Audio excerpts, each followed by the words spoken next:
In the early 540s, a group known as the Turks appeared at China's borders for the very first time.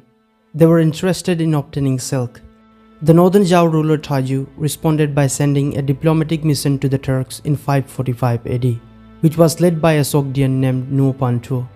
The following year, the Turks sent their own embassy back to China. The exchange also included an origin story of the Turks. Various Chinese sources, along with one Tibetan account, recorded this origin tale and placed the Ancient Turks, who were an early Turk groups, in different regions north of China. But a central question still remains: who were the Ancient Turks and where did they come from? As for the Ancient clan, they were the rulers of the early Turkic people, and we know from the Orkhon inscriptions, particularly those dedicated to Bilge Kagan and Kultejin, that they ruled a powerful alliance of 30 tribes. And this alliance of tribes was called the Turk Bodun, meaning Turk people. This group, known as the Turk people, set up a vast empire in Mongolia in 552 AD after defeating their former overlords, the Rurans. From there, they expanded swiftly across Eurasia, reaching from Manchuria in the east to the Pontic steppe and Crimea in the west. However, the empire was divided into two regions in the year around 580 AD, the Eastern and the Western Turkic Khaganate. The Eastern Asina rulers held slightly higher authority, but they faced setbacks and eventually failed to Tang China in 630 AD. The Western rulers were also conquered, submitting to the Tang control in 657 AD. The Eastern Khaganate made a comeback in 682, even taking control of the western regions again. However, internal conflicts weakened them, leading to their eventual overthrow by their allies, the Uyghurs, in the early 740s. The Uyghurs, who rose after the Asina, established their own Khaganate and claimed to restore the Turkic Empire's former glory. They ruled the old Turk lands until 840 AD. Over time, Turk became a broader term in China and beyond. This term described not just the original Turkic tribes, but also various groups in Central Asia. As Turkic tribes moved and new religions like Islam spread, the term Turk evolved, becoming widely used by Byzantine and Muslim writers to describe the Central Asian nomads. According to Chinese sources, the word Turk was a Turkish word, which meant helmet, and it was used to call the nomadic tribe which formed the original nucleus of the Turkish power. They were given this name because of one of the mountain peaks which was shaped like a rimmed helmet, and it was below this mountain that the tribe lived. We do know that the word Turk did indeed exist. According to David's grammar, Turk, a word having almost exactly that sound, is still the Turkish word for helmet. And we also know that they did wear helmets. A recently found stone bas relief shows the Turkic Khan himself, amongst others, with a rimmed helmet upon his head.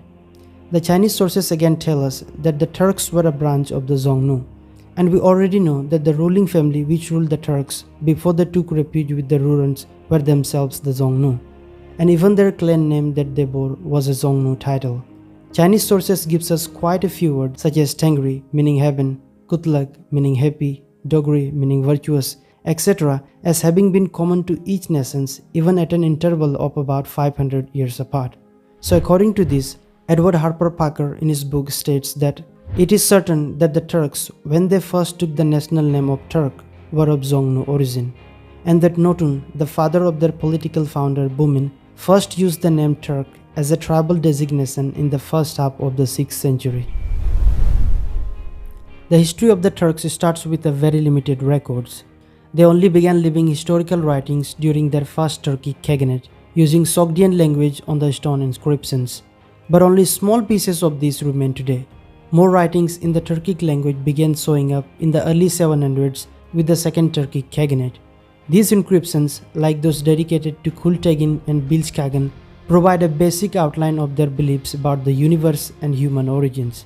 It reads, "When the blue heaven above and brown earth below were created, between them humankind was created. And my ancestor, Bumin Kagan and Istami Kagan, having sat upon the throne as master over humankind, organized and set in order the Turk realm and law." The stories of the Turks' origin, including the Wolf Tale the First, Wolf Tale the Second, Semo Tale, and historical accounts, were recorded in Chinese history books and passed down in letter collections. There is also a mention of Dog Tale in a Tibetan Uyghur source. The earliest Wolf Tale story comes from old Chinese texts that were written during a time when China had a close contact with the Turks. The Josu and Besi texts are nearly the same version. while the Suisu, written around the same time, also has a very similar account. All of these likely used earlier sources that no longer exist. So we read these tales as a single story, with slight changes depending on the version you are reading. And so here is how the first wolf tale goes. The ancestors of the Turks lived near the Western Sea and were part of a group that was related to the Xiongnu tribe, with the family name Asina. At one point, the tribe was attacked by a neighboring state, and everyone was killed except for a 10-year-old boy. Feeling pity for him, the attackers didn't kill him, but instead cut off his feet and left him in a swampy area. Here a sea wolf found him. She fed him meat and took care of him. Eventually, the boy and the sea wolf had offspring together. When the king of the neighboring state heard that the boy was still alive, he sent soldiers to kill him again. This time, the sea wolf managed to escape. She took the boy to a mountain in the north, in a place called Gokturks, that is Turpan. The mountain had a hidden valley filled with grassland, stretching for hundreds of li, and surrounded by high mountains. The sea wolf gave birth to 10 sons here. When these sons grew up, they left the valley, married women from outside, and started their own families. One of the sons took on the name of Asina, and over time, these families grew into hundreds. Generations later, the descendants of these families became subject of a group called the Ruru. During the rule of the Great Yabgu, they grew stronger and settled in the Altai Mountains, where they worked as blacksmiths for the Ruru. Because these mountains looked like a helmet, which was called Tujuy in their language, they named themselves Tujuy, what we now call the Turks. As a reminder of their origins, the Turks placed a golden wolf's head on top of their banners and named the ruler's elite guard Fuli, which meant wolf in Chinese. This symbolized their deep connection to their legendary wolf ancestor. Another wolf legend about the ancestors of the Turks tells us that they came from a place called Suo, which is north of the Xiongnu lands. The leaders of their tribe was named Abangbu, and he had many brothers, either 17 or 70, depending on the version.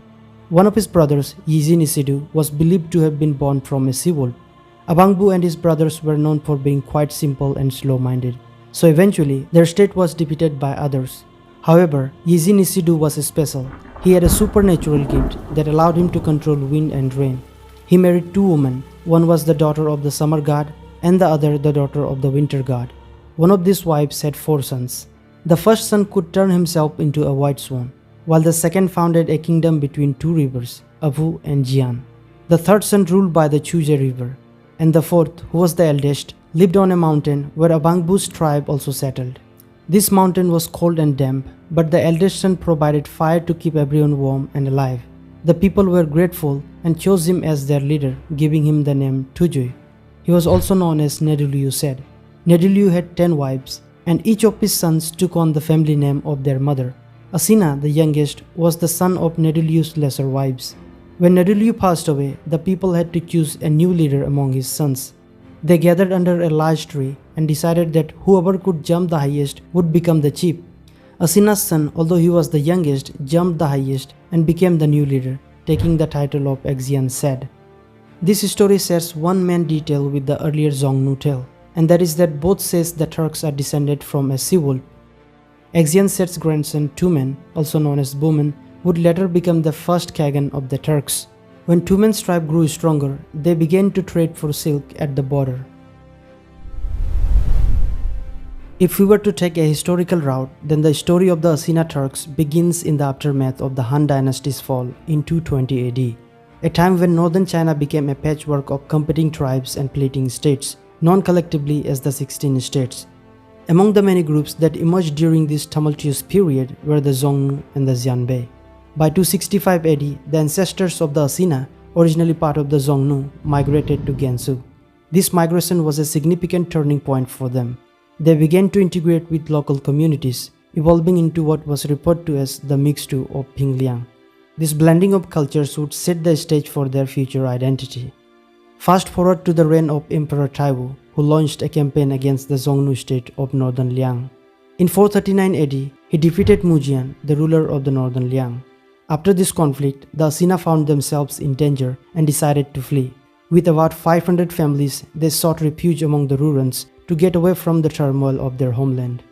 Their journey led them to the Altai Mountains, known locally as Jinsan, where they settled for generations. The mountain looked like a helmet, which inspired them to adopt the name Tujuy, which means helmet.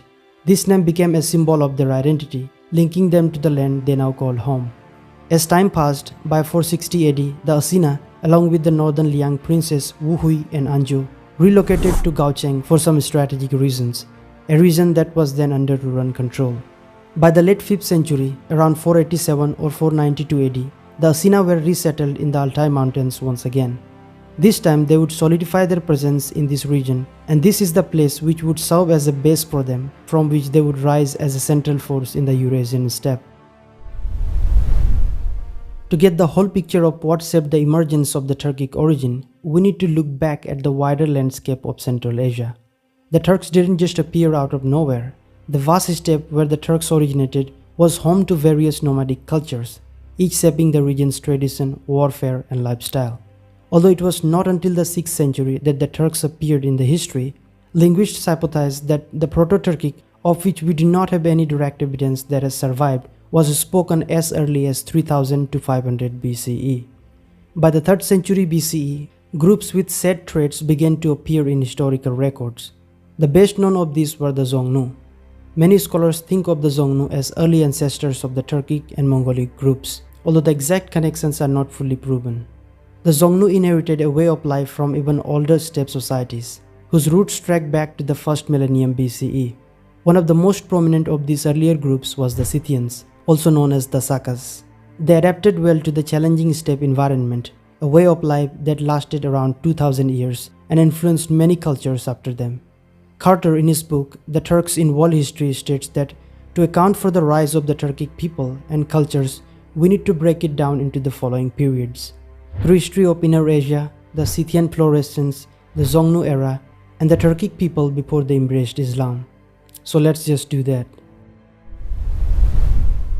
So long before the Turks emerged, the story began with the Neolithic period, that is 8000 to 3000 BCE, when the harsh and arid lands of Inner Asia saw the first glimmers of settled life. In fertile oases and river valleys, agriculture took root. These early communities grew wheat and rice and cultivated fruits like peaches, pomegranates, and grapes, which became famous across the region. The ability to produce a food surplus was the foundation for trade and the rise of towns, creating a distinct oasis culture in this desolate landscape. But life on the steppe was not just a simple story of farmers and their crops. By the 4th millennium BCE, a new way of life was beginning to shape the region, and that is pastoralism. People discovered that raising cattle, sheep, and goats was more sustainable than farming in this rugged climate. Then came the revolutionary invention that would completely change the way they communicate, wage wars, and many aspects of their life, and that was horseback riding. Between 4000 and 2000 BCE, innovations like selective horse breeding, the wheel, and the domestication of Bactrian camel in Central Asia transformed life. Now steppe peoples could move, trade, and wage wars with unprecedented speed and reach. This mobile lifestyle suited the endless grasslands where horse-mounted warriors became almost legendary figures. One of the earliest and most influential cultures in this tradition was that of the Scythians, or Saka to the Iranians. By the 1st millennium BCE, the Scythian Empire stretched from the Danube to Mongolia. They lived by a strict warrior code, and their culture centered around what archaeologists call the Scythian triad: weapons, horse gears, and art featuring vivid animal motifs. The Scythians' mastery of mounted archery made them fierce warriors. They were able to strike quickly and unpredictably. They rode tough and small horses, resilient enough to survive the steppe's brutal winters without shelter. Their skills completely changed the standards for steppe warfare. Their tactics of ambushes, friend retreats, and the famous Parthian shots, where archers fired arrows backwards while retreating at full gallop, made them legendary warriors. The Scythians had a powerful influence on later steppe peoples. Even as they dominated the steppes, the Scythians connected with settled civilizations, trading and exchanging ideas with cultures like the Persians and the Greeks. This blend of influences shaped the culture of future Turkic and Mongolic tribes, who would go on to inherit and transform the Scythians' legacy. When the Turks began their own rise, their roots were deep in the traditions, skills, and alliances forged by earlier steppe societies. Through a mix of survival, adaptation, and cultural synthesis, the Turkic peoples emerged not just a new power, but as heirs to a way of life that had already spanned millennia. By blending the Scythians' warrior ethos with new ideas and alliances, they would take this steppe heritage into a new chapter, leaving a lasting impact across Eurasia. The next people that are important to understand the rise of the Turks are the Xiongnu. Before the Xiongnu, tribal life in Eurasia was decentralized, with smaller clans and groups managing among themselves. But when the Xiongnu banded together, they formed a powerful confederation that stood as an early example of a steppe empire. Interestingly, it was China's aggression that pushed the Xiongnu to unite themselves.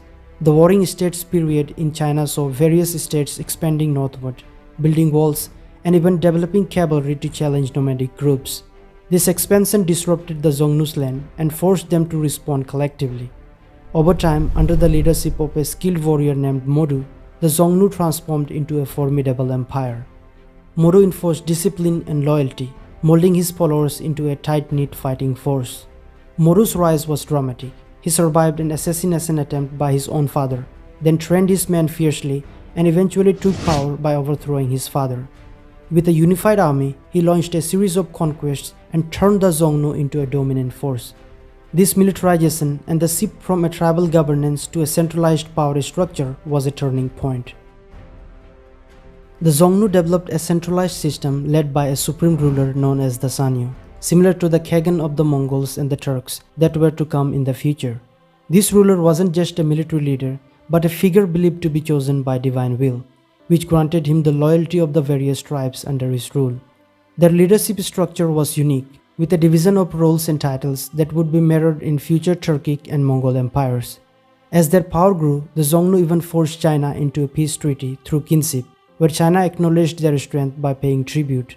This tribute system allowed the Xiongnu to maintain their power and distribute prestigious goods, which helped in keeping their followers loyal. But over time, the Chinese counterattacked, eventually forcing the Xiongnu northward and weakening them. But the Xiongnu legacy lived on, influencing the culture and politics of the steppes. The Turks adopted the Xiongnu's organizational model and military tactics, which helped them later become a powerful force in history. The earliest known reference to the Turks relates to the High Carts, as named by the Chinese due to the Turkic people's large wheel wagons. The first state, known as Turk, emerged in 552 CE, which marked the start of Turkic state formation. Unlike the tribute empires before it, this Turk state blended tribute-taking with trade, establishing what scholars call trade-tribute empires. The founding Turk Empire and its successors, such as the Uyghurs and Khazars, were unique in how they balanced commerce, tribute, and culture. Myths about their origins are deeply woven with symbolism. Turkic rulers held ceremonial ties to sacred places like the Ottoman Mountains, performing rites that reinforced their sovereignty. Asina, the ruling clan's name, is thought to mean blue in Turkic, symbolizing the east, and this sense of direction carried a spiritual meaning, with leadership believed to be a heavenly mandate. The Turk state was expansive, stretching along the Silk routes and uniting various ethnic groups. It developed a structured social hierarchy with noble families and a strong warrior culture where every man proved his strength through battle or the hunt. Women handled most productive work, making this society resilient and self-sufficient. Artisans, especially smiths, held a revered status, with their works on weapons and armors seen as nearly supernatural. Relations with neighboring China were complex. Turkic rulers engaged in both alliances and conflicts. This relationship continued under the Uyghur Empire, which emerged after the Turkic Empire collapsed. They promoted a rich mix of cultural and economic exchange along the Silk Road, reaching even into the Tang court. The lasting impact of the Turk Empire lay in its unification of trade routes and cultural exchange, which spread Turkic customs, language, and governance across vast regions. Their way of governing and military style became models for later Turkic and even Mongol empires, keeping their traditions and symbols alive. I hope you have enjoyed the video. It takes a lot of time and effort to create videos such as this, so if you enjoyed it, then smash that like button. And as always, thanks for watching.